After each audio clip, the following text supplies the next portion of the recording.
Who are we taking, Rico? Ooh. It's hard to bet against Texas, but I hate doing it. It is extremely hard to bet against Texas. I really like Louisville. I mean, Eggleston is really, of, really good. She's fantastic, mostly because of Danny Busboom-Kelly for Yep. Louisville. But I know you have a soft spot in your heart for San Diego. I love what San Diego is doing this season, and it would be fantastic to have them win the whole thing. But man, Texas with Eggleston and Asia O'Neal and Kayla Akana is just going on serving runs for them at just the perfect time. Anytime they need something, she's always back there serving and just knows exactly what to do.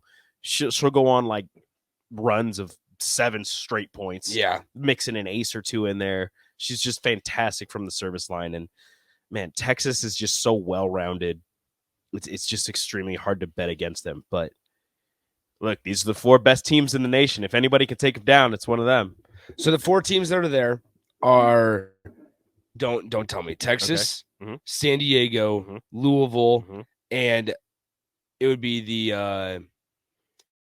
top right. The winner of the Wisconsin regional, which was not Wisconsin. Was it Pittsburgh? It was Pittsburgh. Wow.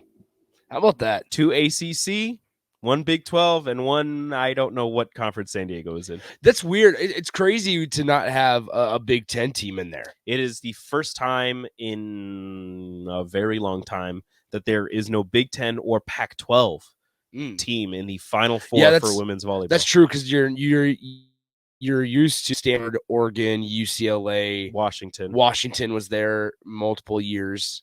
But then, like the Big Ten, we talk about how dominant it is from top to bottom.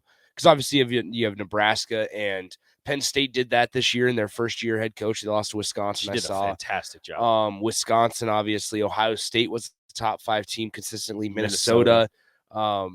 Purdue even was a top 15 team for most of the season. So it's kind of crazy to think about how they all got knocked out. It's wild, and unfortunately, you had a couple Big Ten teams that had to face each other. Yeah.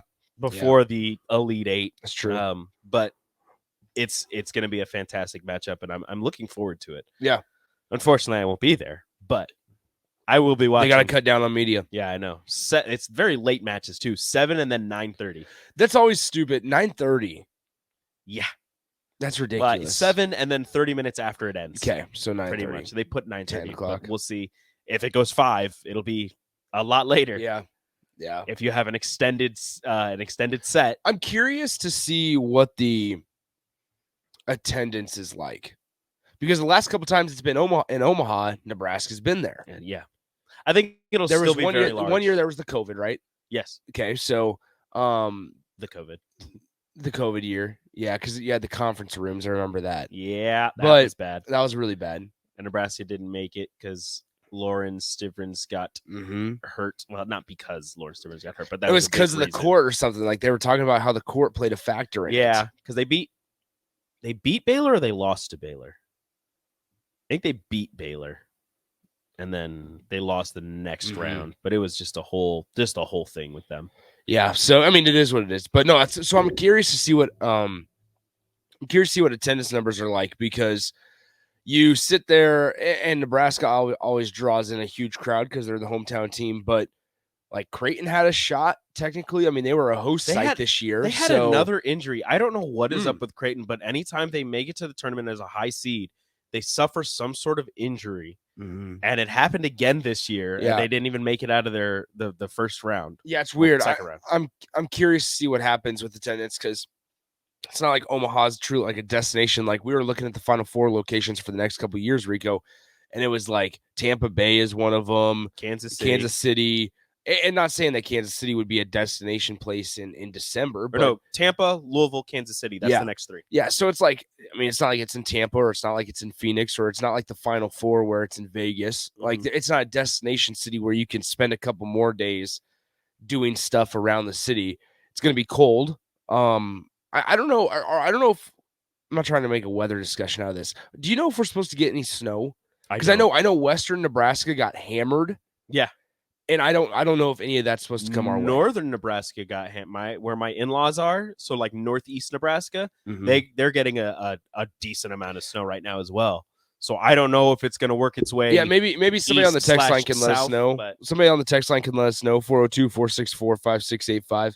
I that's one thing I do really poorly at is paying attention to the weather. Mm-hmm.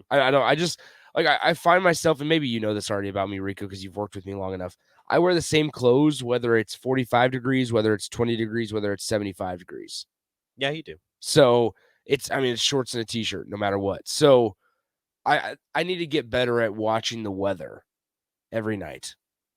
Or at least, I have weather apps on my phone also, and I still don't. That's what I have a wife for. If I were to look, she tells me about the weather. If I were to look at my most used apps or my app usage on my phone, Weather Channel, way down at the bottom. Really? Like we're talking less than probably 35 minutes total. I don't use it enough. I should use it more. It's bad. They also announced All-American teams for volleyball I saw this that. year. First team has, hold on, I got to count this really fast. 3 players from Texas, 2 players from Pittsburgh, and 2 players from Stanford, right? Yeah, 2 players from Stanford. So it's a very interesting first team. 1 player from San Diego, but Minnesota's Taylor Landfair, the Big Ten Player of the Year, also made first team All-American. Mm-hmm. But the Texas players, Logan Eggleston, Zoe Fleck, and Asia O'Neal, kind of the 3 that you really expected to make it. But enough about them. We're talking Nebraska. Lexi Rodriguez gets second team All-American, her second All-American honors in as many years. She was first team All-American last year, second team All-American this year. Only a sophomore, 2 All-American honors. Is it? Go ahead. Cubic got an honorable mention. Maddie Cubic, honorable mention. All-American. Those are the only 2 Nebraskans mentioned. I'm interested. It's kind of crazy, and I know we got to go to break here in a moment. It's kind of crazy to think about. It doesn't feel like when next season rolls around, Lexi Rodriguez, Allie Batenhorst, that group is already going to be juniors. Like time is flying by. The dream team recruiting class. Now we have to think about this. That was the class also that John Cook promised that he would be here until they graduate, right? That is what I heard. Okay. But I don't have any way to. That's what the players have said. Yeah, I don't have any way to hammer that down. That's what the players have said. I remember when they committed and things like that. Mm-hmm. So, and not to say that Coach Cook hasn't done that to the classes behind them and things like it's not. We don't know about that, but that's also a conversation here in the next couple of years. It's what does the future of Nebraska volleyball look like post John Cook? That is a conversation that's going to have to be talked. Well, we're going to have to hold that conversation at some point because he is getting older. He can't coach forever. Mm-hmm. As much as everybody wants to turn him into a robot that never ages, and keep him on the sideline forever, at some point he's going to have to step down and name his successor, and hopefully the powers that be take into account how much success and power he has here, mm-hmm. and agree to go with whatever successor he names. Well, I think you would. I think that's for sure. I'm also curious, like, what is the Bob Devaney, like, is it John Cook Court at Bob Devaney Sports Center? Like, things like that. But it's already Terry Pettit Court. That's right. So it's going to be interesting to see because, this is a guy that's won multiple national titles in a time frame of Nebraska athletics that your big moneymaker sports were really poor. Mm-hmm. Your big moneymaker, the football, more importantly, this was a time frame where he won multiple national titles when football was not competing at a national level. No. Which is kind of crazy to think about. Keeping Nebraska relevant in terms of volleyball. Just keeping multiple eyes on him and fan base interested. At a very high level. Nebraska doesn't do many statues. I think that's a guy that deserves a statue. That's right. That's true. He'd have to build a new building just to name it after him. Yeah, where would a statue be? Outside the Bob, probably? Probably. I don't know. But where? I also know. I also wonder how he'd feel about a statue of himself. Yeah. He doesn't have to be on. Would it have to be him riding Bud? No, he doesn't seem you like mean Bud doesn't get a statue too. The horse. We're talking about the horse. Shout out Bud. The volunteer assistant coach for Husker volleyball on the website, so it's official. He does a great job. I'm not sure how Coach Cook feels about statues. Yeah, He doesn't seem like a statue kind of guy. He's not about himself, so I don't know how much Yeah. I don't know. That'll be an interesting conversation down the road whenever that does happen. Hopefully not for a while. Yeah. That's going to be an interesting conversation to be kind of had where who gets the job. I mean, this will be in terms of volleyball, this will be similar to Nick Saban retiring at Alabama. You're taking over a top 5 perennial national contender every single year. And there's a lot of expectation to live up to.